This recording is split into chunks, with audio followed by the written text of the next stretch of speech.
গোয়েন্দা রিপোর্ট অনুযায়ী ৪৫ মিনিটের মধ্যে প্রধানমন্ত্রীর বাসভবন গণভবনে পৌঁছে যাবেন বিক্ষোভকারীরা।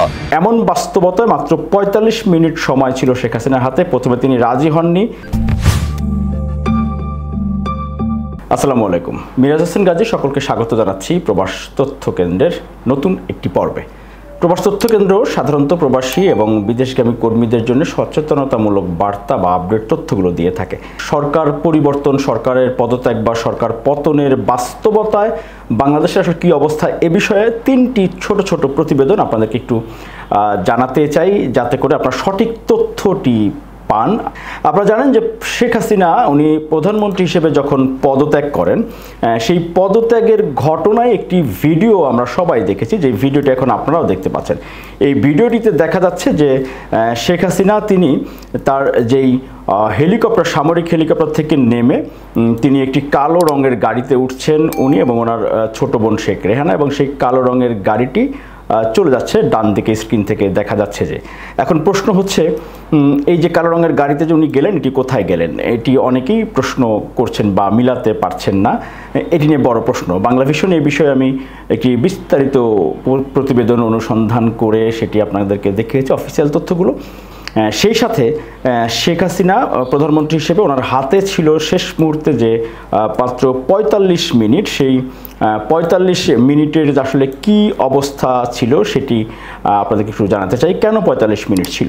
রয়টার্সের খবরে যেটি বলা হয়েছে, একই সাথে ভারতের জাতীয় নিরাপত্তা উপদেষ্টার বরাত দিয়ে ভারতের পররাষ্ট্রমন্ত্রী এস জয়শঙ্কর তিনি তাদের সংসদে যেই বিবৃতি দিয়েছে, বাংলাদেশ প্রসঙ্গে দিয়েছেন, সেই আলোকে আপনাদেরকে যেটি জানাতে চাচ্ছি সংক্ষিপ্ত আকারে, সেটি হচ্ছে যে যেদিন মার্চ টু ঢাকা যে কর্মসূচিটি ঘোষণা করা হয় ৫ আগস্ট ২০২৪, সেই কর্মসূচির দিন দুপুরের দিকে যখন বিক্ষোভকারীরা ঢাকার দিকে অগ্রসর হচ্ছিল, তখন ঠিক ৪৫ মিনিট সময় হাতে রেখে, যে ৪৫ মিনিট সময়ের মধ্যে আপনাকে গণভবন থেকে পদত্যাগ করে চলে যেতে হবে, নাহলে বিক্ষোভকারীরা গণভবনে পৌঁছে যাবে, তাদেরকে কোনোভাবে ঠেকানো যাচ্ছে না। কারণ ঢাকার চারিদিক থেকে তখন স্রোতের মতো লাখো জনতা গণভবন অভিমুখে তারা তখন রওনা দিচ্ছিলেন। এমন বাস্তবতায় মাত্র ৪৫ মিনিট সময় ছিল শেখ হাসিনার হাতে। প্রথমে তিনি রাজি হননি, এরপরে তার ছোট বোন শেখ রেহানাকে দিয়ে বলানো হয়, তখন শেষ পর্যন্ত সজীব ওয়াজেদ জয় ওনার সাথে কথা বলে তখন শেষ পর্যন্ত শেখ হাসিনা রাজি হন এবং পদত্যাগপত্রে সই করে তিনি দেশ ছেড়ে যাওয়ার জন্য প্রস্তুতি নেন। উনি কোথায় যাবেন সেটি নিয়ে তখন পর্যন্ত ঊর্ধ্বতন কর্মকর্তা ছাড়া অন্য আশপাশের কেউই কিছু জানতো না, যেই কারণে উনি আসলে যে গোছাবেন বা ওনার যেই প্রস্তুতি সেই সময়টুকু ছিল না হাতে, মাত্র ৪৫ মিনিট। এরপরে প্রধানমন্ত্রীর জন্য সংরক্ষিত সামরিক বাহিনীর একটি হেলিকপ্টারে করে তিনি সরকারি বাসভবন গণভবন থেকে দ্রুত পদত্যাগপত্র সই করে তিনি গণভবন থেকে হেলিকপ্টারে তিনি উঠে বসেন এবং সেই হেলিকপ্টারটি গিয়ে হযরত শাহজালাল আন্তর্জাতিক বিমানবন্দরের যেই কুর্মিটোলায় বঙ্গবন্ধু যেই ঘাঁটি রয়েছে, সেই বঙ্গবন্ধু ঘাঁটি যেটি রানওয়ে কুর্মিটোলাতে, সেখানে গিয়ে হেলিকপ্টারটি অবতরণ করে।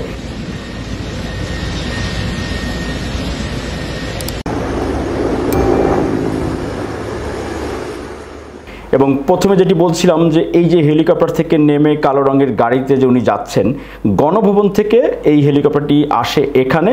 গণভবন থেকে তার ব্যবহৃত সামরিক বাহিনীর একটি হেলিকপ্টারে দ্রুত উঠে বসেন।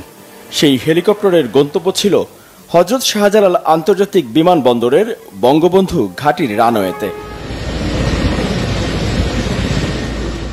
এবং এরপরে হেলিকপ্টার থেকে নেমে তিনি এই কালো রঙের গাড়িতে উঠে বসেন এবং এই কালো রঙের গাড়িতে উঠে বসার পরে শেখ হাসিনা পাশেই যেই রানওয়েতে বিমান বাহিনীর যেই ট্রান্সপোর্ট উড়োজাহাজ C-130J সেখানে রাখা ছিল পাশে, সেটি 2টি উড়োজাহাজ রাখা ছিল। কারণ তখন পর্যন্ত শেখ হাসিনার গন্তব্য কোথায় এটি নিয়ে আসলে ধোঁয়াশা ছিল সংশ্লিষ্ট কর্মকর্তাদের মধ্যে, বিশেষ করে সামরিক বাহিনীর বা সশস্ত্র বাহিনীর কর্মকর্তাদের মধ্যে। ভারতের সাথে যোগাযোগ করা হচ্ছিল, যেটি ভারতের পররাষ্ট্রমন্ত্রী পরবর্তীতে জানিয়েছেন অল্প সময়ের নোটিশে আসলে ভারতে আশ্রয় চাওয়া হয়। At very short notice, she requested approval to come for the moment to India.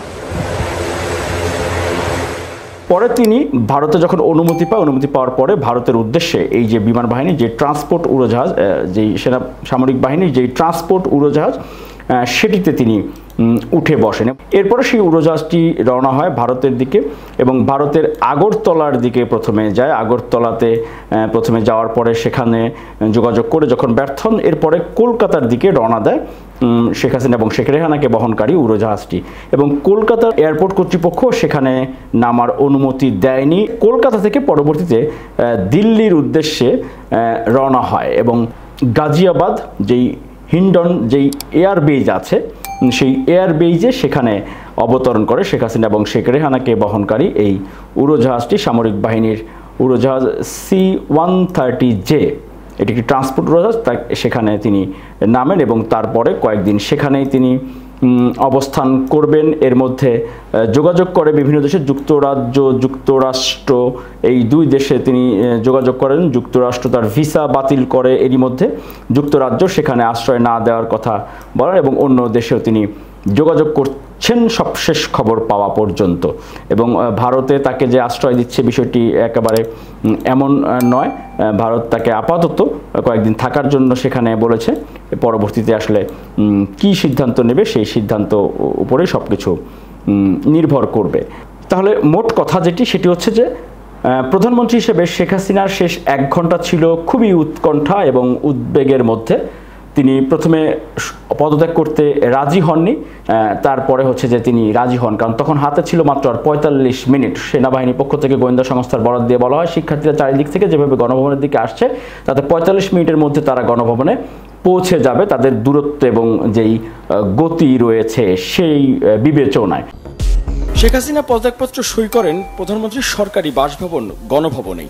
এ সময় তিনি একটি ভিডিও রেকর্ড করে বক্তব্য দিতে চেয়েছিলেন, কিন্তু পরিস্থিতি এতটাই উত্তপ্ত ছিল যে শারীরিক নিরাপত্তার কথা বিবেচনায় সেই সময় দেয়া হয়নি শেখ হাসিনাকে।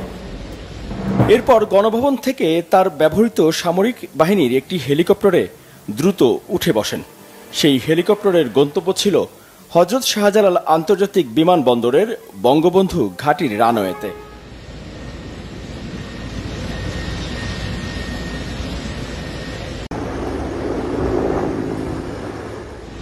ভিডিওটি মূলত এই রানওয়েতে নামার দৃশ্য। সামরিক হেলিকপ্টার থেকে নেমে কালো রঙের গাড়িতে উঠছেন 2 বোন শেখ হাসিনা ও শেখ রেহানা। এ সময় রানওয়েতে সবাই ছিল খুবই ব্যস্ত, তবে তাদের পরের গন্তব্য কোথায় তা জানতেন না উপস্থিত কেউই। কালো গাড়িটিতে করে সাবেক প্রধানমন্ত্রী শেখ হাসিনা ও শেখ রেহানা পাশের রানওয়েতে রাখা বিমান বাহিনীর ট্রান্সপোর্ট উড়োজাহাজ C-130J উদ্দেশ্যে রওনা দেন।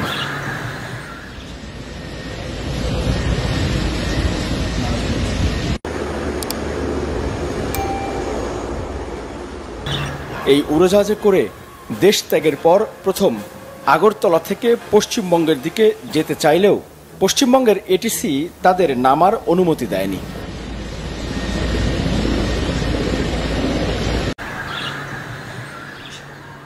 পরে নয়াদিল্লির দিকে রওনা দেয় উড়োজাহাজটি। সেখানে এয়ারফোর্সের একটি ঘাঁটিতে অবতরণ করে শেখ হাসিনা ও শেখ রেহানাকে বহনকারী উড়োজাহাজটি। এখন সেখানে নিরাপদে গোপন একটি হাউসে রাখা হয়েছে শেখ হাসিনা ও শেখ রেহানাকে। সেখানে ভারতের জাতীয় নিরাপত্তা উপদেষ্টা বৈঠক করেন, শেখ হাসিনার সাথে সাক্ষাৎ করেন। এরপরে সেটি ভারতের অভ্যন্তরে তাদের যেই সর্বদলীয় যেই কমিটি রয়েছে সেখানে আলোচনা হয়।